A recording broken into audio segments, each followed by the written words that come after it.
मी आता शेतातच काम करत होतो. अतिशय एक दुर्घटनाचा वार्ता कानावर आली. अजितदादासह 6 जण मृत्यू पावले हे समजलं. अतिशय दुःखद घटना आहे. अतिशय धाडसी, स्पष्ट आणि परखड माणूस, कामाचा माणूस, कार्यकर्त्यासाठी कधी धावणारा माणूस, अशी अजितदादाची ओळख होती. माझ्या मतदारसंघातील 33 गावं ते बसत नव्हते आणि दादाने मीटिंग घेतली नाही, ते घ्या लागते, विषय संपला.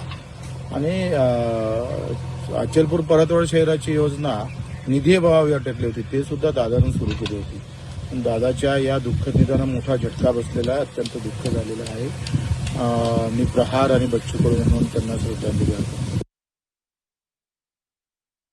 भावना अत्यंत वेदनादायी आहेत.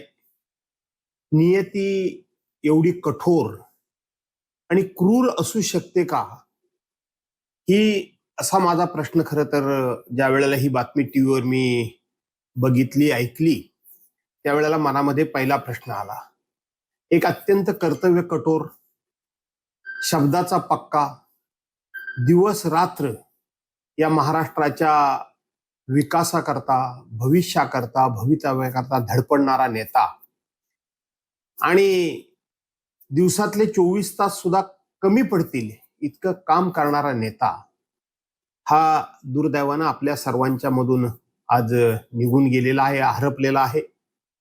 मी सुरुवातीलाच माननीय अजितदादा यांना भावपूर्ण श्रद्धांजली माझ्या कुटुंबियांतर्फे, शिवसेना उद्धव बाळासाहेब ठाकरे पक्ष विधिमंडळातर्फे आणि माझ्या पक्षातर्फे संपूर्ण महाराष्ट्रात बघितलं नाही आणि असा नेता आम्हाला कधी मिळणार नाही. आमचा तर बाप होता, दादा बाप. यांच्यासारखे नेते मिळणे कठीण आहे, कठीण आहे. ते एकेका कार्यकर्त्याला इतकं ओळखणारा व्यक्तिमत्व दादा गेले, आमचे कधी नाही भेटणार आम्हाला. फोनवर बोलता फोनवर बोलू शकणारा नेता कार्यकर्त्यांबरोबर एकमेव जर कुणी होता महाराष्ट्रात तर आमचा दादा होता. आता दादा नाही भेटणार आम्हाला. खूप मोठं दुःख आहे भाऊ, काय सांगावं, काही शब्द नाही निघत आहेत.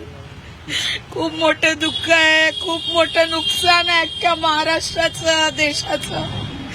कधी असा नेता मिळणार नाही. बस अश्रुपूर्ण श्रद्धांजली अर्पित करते दादांना. याच्याशिवाय शब्द नाही आहे भाऊ, शब्द नाही. पुण्याकडे जाणार नाही? हो, मी आता निघत आहे, जस्ट आता एअरपोर्टला चालली आहे. मुंबईची फ्लाइट घेतली आणि मुंबईवरनं मग आम्ही बारामतीला जाऊ.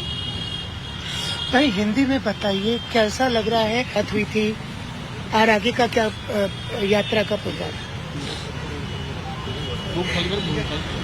मेरा रिजल्ट आने के बाद दादा से बात हुई, विजय जुलूस के पहले बात हुई. दादा ने कहा आबा तू दिवा लावला म्हणे, महानगरपालिकेत नागपूरमध्ये लाज राखली म्हणे. जेडपीचे इलेक्शन होताच 5 तारखेनंतर भेटायला ये म्हणे. म्हटलं हो दादा, मी येणारच आहे. ऐसे नेता कभी नहीं मिल सकते.